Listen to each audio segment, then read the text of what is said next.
हमारा अपहरण करके, इसे अपहरण कहेंगे कानून की भाषा में, हमारा अपहरण करके हमें धोखा दे के 420 हुई, चीटिंग की हमारे साथ। सो हमें कह के सुप्रीम कोर्ट और वहां से उठा के ले गए हम मंदिर मार्ग थाने। तुमने वर्दी पहन रखी है, शेर का निशान तुम्हारे इस टोपी पे लगा है, तुम संविधान के तहत काम कर रहे हो, कानून के तहत काम कर रहे हो। हम कानून के लोग हैं, कानून दिखाओ ना। अपनी जान को जोखिम में डाल के ये जगह जगह वीवीपैट का प्रदर्शन, ईवीएम और वीवीपैट का प्रदर्शन दिखा रहे हैं। ये अपनी मशीन लेके आए थे। हमारा जो फोन है वो हर समय एंगेज आ रहा है। ईवीएम में और वीवीपैट में धांधली हो रही है, और किस तरह से इस धांधली को बरकरार रखने के लिए, बचाए रखने के लिए दो पहलवान मोदी सरकार ने मैदान में उतारे हैं जो पिछले हैं खिलाड़ी, और बार बार जगह जगह जाके इलेक्शन कमीशन अभी ये मशीनों को दिखा रहा, डेमोन्स्ट्रेशन कर रहा है, देखो हमारी मशीन में कोई गड़बड़ी नहीं है। मेरा एक बहुत छोटा सा सवाल उनसे, इलेक्शन कमीशन से, हालांकि उनके पास कोई जवाब नहीं है, पर फिर भी मैं कहता हूं, क्या इलेक्शन कमीशन जिन लोगों को डेमोन्स्ट्रेशन करके दिखा रहा है, दिखाने से पहले ये बताता है कि ये ईवीएम मशीन की जो तकनीक है वो क्या है? ये बताता है कि ये तकनीक कैसे काम करती है, ये बताता है कि इसमें किस तरह से मैनिपुलेशन हो सकती है या नहीं हो सकती, बताता है।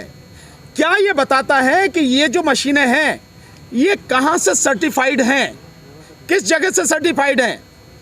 आप अगर खाने की चीज़ लेने जाते हो तो उस पर IFSSI का निशान होता है, होता नहीं होता?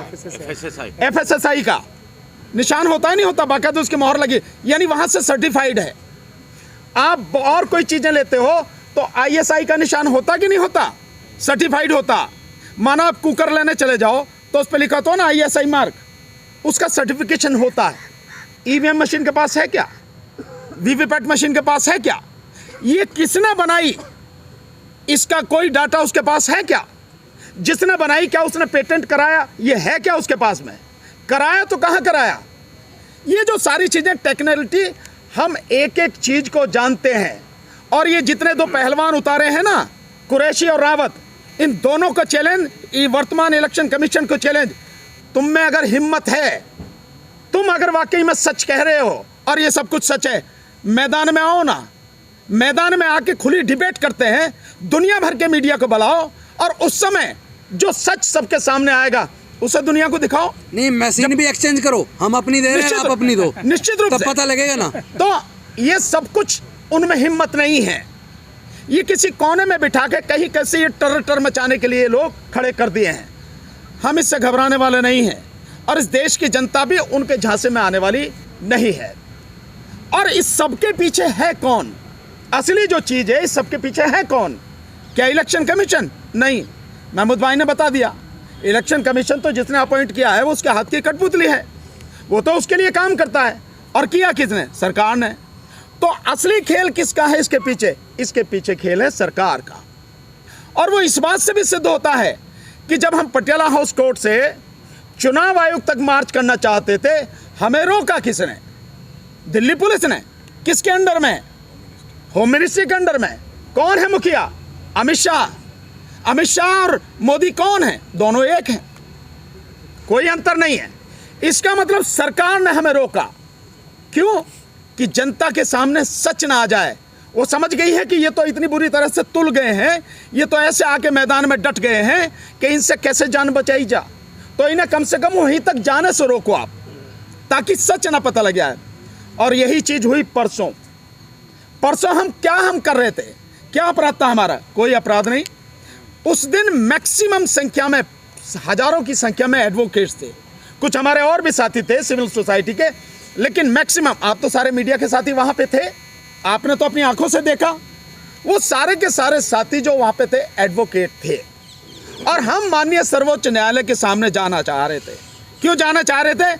हमारे साथ में बैठे हैं, ये देखिए अतुल भाई जी बैठे हैं, अतुल पटेल जी, ये गुजरात से हैं, और अपनी जान को जोखिम में डाल के ये जगह जगह वीवीपैट का प्रदर्शन, ईवीएम और वीवीपैट का प्रदर्शन दिखा रहे हैं। ये अपनी मशीन लेके आए थे, और हम बाकायदा जाके उस मशीन के माध्यम से डेमोन्स्ट्रेशन करना चाहते थे सुप्रीम कोर्ट के सामने। पुलिस कहती है कि आप जा नहीं सकते, धारा 144 लगी है। भाई धारा 144 लगी है तो मुँह जवानी थोड़ी लगती है, कुछ कागज पे लिखत पढ़त हुई होगी, किसी ने तो जो कागज बनाया होगा, आदेश दिया होगा। महमूद भाई ने पूछा तो कहाँ भैया धारा 144? हमारे पास नहीं है धारा 144। तो वैसे ही कह रहे हो भाई, तुम सरकारी आदमी हो, हम वकील हैं, कानून की बात कर रहे हो, हम कानून की बात कर रहे हैं, तो दिखाओ धारा 144। पुलिस ने धारा 144 का कागज हमें नहीं दिखाया, कोई आदेश नहीं दिखाया। इसका मतलब साहब है कि धारा 144 नहीं है। उन्होंने मुँह जवानी कर रखी है। और एडिशनल डीसीपी वगैरह भी सब वहाँ पे थे। फिर वो कहने लगे कि भाई हम आपको नहीं जाने देंगे, क्योंकि जो वहाँ से सुप्रीम कोर्ट से आया है आदेश कि भाई इनको यहाँ तक नहीं पहुँचने देना। तो महमूद भाई ने कहा कि भैया फिर उसे दिखा दो, जो सुप्रीम कोर्ट से आया है, चीफ साहब से आया है या कहाँ से आया, तो उसे दिखा दो कि इन्हें वहाँ नहीं जाने देना, कि वो नहीं, हम वो भी नहीं है उस पर। और क्योंकि आपको मालूम है कि गाइडलाइंस है, क्या गाइडलाइंस है भाई, गाइडलाइंस दिखा दो, तो गाइडलाइंस भी नहीं दिखा रहे। मतलब सब कुछ मुँह जवानी है यार मेरे। तुमने वर्दी पहन रखी है, शेर का निशान तुम्हारे इस टोपी पर लगा है, तुम संविधान के तहत काम कर रहे हो, कानून के तहत काम कर रहे हो। हम कानून के लोग हैं, कानून दिखाओ ना हमें रोकने का। और फिर भी अगर हम मान लेते हैं तो धारा 144 हो या कोई भी हो, संविधान से ऊपर थोड़ा ही है। संविधान का अनुच्छेद 19 और संविधान का अनुच्छेद 21 इस देश के हर नागरिक को, हर किसी को, 140 करोड़ नागरिकों को अधिकार देता है कि वो कभी भी कहीं भी शांतिपूर्वक तरीके से, संवैधानिक तरीके से, लोकतांत्रिक तरीके से, बिना किसी हथियार के अपनी बात रख सकता है, प्रदर्शन कर सकता है। ये संविधान। तो धारा 144 संविधान के ऊपर थोड़ा ही है, संविधान ऊपर है। बावजूद उसके हम कानून के मानने वाले हैं। हमने किसी ने किसी भी तरह का कानून के विरुद्ध जाके काम करने की हालांकि था नहीं, फिर भी हमने उनकी बात मानी। तो उन्होंने क्या कहा हमसे, अब आप देखिए कि क्या चालबाजी शुरू होती है सरकार का। आप देखिए हिसाब किताब कैसे चल रहा है और कितनी अंदर से डरी हुई है। उन्होंने कहा कि भाई 4 आदमी चलो, हम सुप्रीम कोर्ट आपको लेके चल रहे हैं। हमने कहा चल भैया। तो हम 5 आदमी हो गए। एक मैं था, एक महमूद भाई, एक हमारे सत्यप्रकाश जी एडवोकेट, एक हमारे साथी मुकेश राजपूत एडवोकेट और एक आदमी हमारे साथ दीवान सिंह एडवोकेट। हम 5 को आप सब ने रिकॉर्ड किया, गाड़ी में बिठा के हमें ले गए। अब जब पहुंचे सुप्रीम कोर्ट के सामने तो बड़ी मज़ेदार बात होती है। वो जो बेचारे 3-4 पुलिस वाले थे वो कह रहे उतारो भाई, गाड़ी रोक ली वहाँ। तभी कोई फ़ोन आता है, मुझे पता नहीं कहाँ से आता, ऊपर से आता है, क्योंकि आजकल तो ऊपर से आते ना, तो ऊपर से आया होगा। तो वो फ़ोन आया और उन्होंने कहा कि भाई इन्हें मंदिर मार्ग लेके जाओ। हमने कहा भाई यहाँ की बात हुई थी, अब मंदिर मार्ग। तो हमारा अपहरण करके, इसे अपहरण कहेंगे कानून की भाषा में, हमारा अपहरण करके हमें धोखा दे के 420 हुई, चीटिंग की हमारे साथ। सो हमें कह के सुप्रीम कोर्ट और वहाँ से उठा के ले गए हम मंदिर मार्ग थाने। 1.5 घंटे रखा और उसके बाद छोड़ा और उसके बाद हमने सारी बातें सबको बताई। तो ये सब कौन करा रहा है? सरकार। बेईमान कौन है? ये तो ईमानदार कह रहे हैं, मैं तो सीधे सीधे कह रहा हूँ। बेईमान कौन है? सरकार। और सरकार किसकी है? कौन चला रहा? एक ही आदमी तो है, देश का प्रधानमंत्री नरेंद्र मोदी। बेईमान असली वो है, वो जो सच सामने नहीं आने देता। तो वो जो सारी चीजें हैं सब कुछ लगातार हो रही हैं और सरकार अंदर से बहुत डरी हुई है। और लोगों का रेस्पॉन्स, मैं धन्यवाद आपको बार बार देता हूं कि आप जिस तरह से हमारी बात को लोगों तक पहुंचा रहे हो। लोगों का रेस्पॉन्स इतना ज़बरदस्त है कि हमारा जो फ़ोन है वो हर समय एंगे जा रहा है, इतने फ़ोन लगातार आ रहे हैं। ठीक है ना। बाकी उसके विषय में क्या करना हमारे आदरणीय डीसी कपिल साहब सारी चीज़ बताएंगे। पर मैं एक चीज़ आपके सामने सिर्फ रखना चाहता हूँ। हमारा प्रोग्राम अब इसके साथ साथ जो आगे चलेगा, इस समय 17 तारीख से यानी कल से जो प्रोग्राम हमने बताया था कि जो ज्ञापन देना है राष्ट्रपति को, वो 17 तारीख से सिग्नेचर करा के 25 तारीख को मतदाता दिवस पर हर जिले में देना है।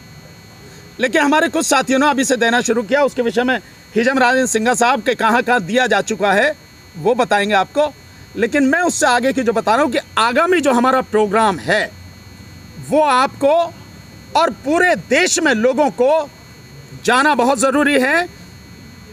और इस बात को जितने भी हमारी स्टेट की यूनिट हैं, जितने भी देश भर में जिलों में और लोकसभाओं में हमारे साथी हमें देख रहे हैं, हमारे साथ जुड़ रहे हैं, ये उन सब से हमारा निवेदन है कि वो तैयारी इसके हिसाब से करें जो आगामी प्रोग्राम हमारा होने वाला है। मैं बता देता हूँ वो तो जो प्रोग्राम है उस कपिल जी बता देंगे। प्रोग्राम के विषय में उसको 31 की को छोड़ देता हूँ, बाकी वो बता देता हूँ। ठीक है, हमारी जो नेशनल लेवल पे हर स्टेट में उनकी राजधानियों में जो मीटिंग शुरू होंगी वो 27 तारीख से शुरू हो रही हैं, 26 तारीख के बाद, क्योंकि 26 तारीख का गणतंत्र दिवस है। हम उसके विषय में कहीं नहीं चाहते कि कोई किसी तरह की कोई बात हो, तो वो 27 तारीख से शुरू हो रहा है। हो सकता है इन डेट में हमें थोड़ा बहुत आगे पीछे करना पड़े, लेकिन ये टेंटेटिव जो प्रोग्राम है वो ये है 27 जनवरी को हैदराबाद में हमारी बड़ी मीटिंग होगी इस ईवीएम के मसले को लेकर। 28 जनवरी को राजस्थान में गुजरात में राजकोट में हमारी मीटिंग होगी इस ईवीएम को लेकर, वहाँ और बड़ा प्रोग्राम है। 29 तारीख को हमारी मुंबई में मीटिंग होगी, तो मुंबई के जो साथी हैं वो सब इसके माध्यम से जो खबर आ रही है पहुँचेगी आप तक, तैयारी करें। राजकोट वाले भी तैयारी करें, हैदराबाद वाले भी साथी तैयारी करें। 30 तारीख को हम लोग बेंगलोर में हमारा प्रोग्राम रहेगा। इसके बाद 2 तारीख को हरियाणा रोहतक में हमारा प्रोग्राम रहेगा। इसके बाद 4 तारीख को उत्तर प्रदेश में लखनऊ में हमारा प्रोग्राम रहेगा। इसके बाद 6 तारीख को मध्य प्रदेश में भोपाल में हमारा प्रोग्राम रहेगा। इसके बाद 8 तारीख को राजस्थान जयपुर में हमारा प्रोग्राम रहेगा। और उसके बाद दिल्ली में 11 फरवरी को, यानी 11 फरवरी को जो प्रोग्राम होगा वो दिल्ली में होगा, और दिल्ली में इस बार ऐतिहासिक प्रोग्राम होगा।